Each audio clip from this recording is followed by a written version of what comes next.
Hublot lacks innovation. They don't push new movements or push the limits. They don't really make everything in-house like a true luxury Swiss watch company does. Hublot relies on marketing campaigns and doesn't focus on the craft and technical merit of their timepieces.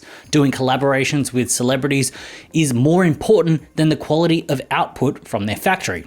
Hublot has also saturated the market with every variation and limited edition watch they can. What should be special is now another mass-produced watch.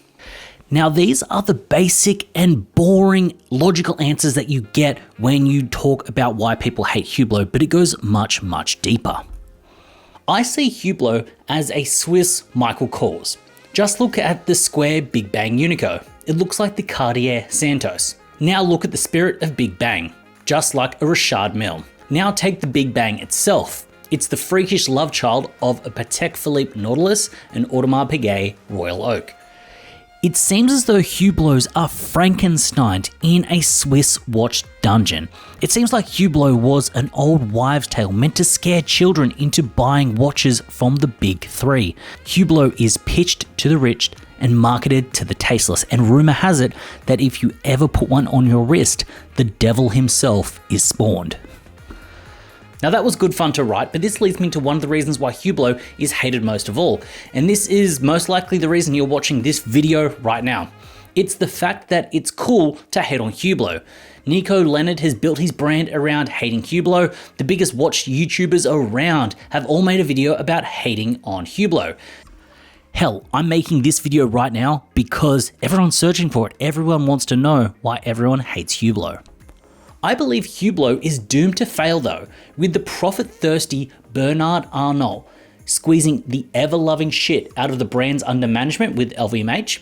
There is no exception to Hublot. Hublot isn't positioned to take it slow and perfect their craft. Just like the big fashion houses, the 4-season cycle is pushed to an industry that doesn't work in a fast, cyclical manner. The luxury business model of fashion houses is the celebrity endorsement. It's the collaboration. It's the need to compete with the critics at the quarterly fashion shows. Because at its heart, Hublot is a fashion watch. It's a Daniel Wellington. It's a Michael Kors. It's a Guess. It's a Diesel. It's not meant to be a luxury Swiss watch. It's marketed as a fashion watch. And you can't hate Hublot for that fact because of how it's being ran and how it's being controlled. Now the watch world is very snobby. We want craftsmanship, we want heritage, we want our pieces factory, we want it made in-house. It seems as though Hublot goes against all of that. So it's very easy to find something that goes against your collecting beliefs and throw all your hateful energy against it. Now I actually found a very cool correlation when I was making this video, as the correlation between hitting up that subscribe button and liking Hublot. So if you like Hublot, make sure you don't hit that subscribe button. If you hate Hublot, make sure you hit that subscribe button and also that like button. I do think it's now time for a little bit of real talk. Would I ever buy a Hublot with all of this hate talk going on? Would it ever grace my beautiful wrist? To be honest, yes, but it needs to be at a good price. I'll pay over retail for a Rolex, but I won't pay 20% under retail for a Hublot. I'd get it if it seemed like a steal. A $20,000 retail Hublot for $3,000? Yes, please. And I believe this sentiment is echoed around the watch world, although no one will say it. If Hublots were priced appropriately, then we'd wear them. Basically, if a watch has an off-the-shelf movement, you want to be paying off-the-shelf prices. Hublot to me is like a watch brand that was built to tax the wealthy, with models that look like they're expensive, with models that look like they belong next to the big brand boutiques, but they just aren't.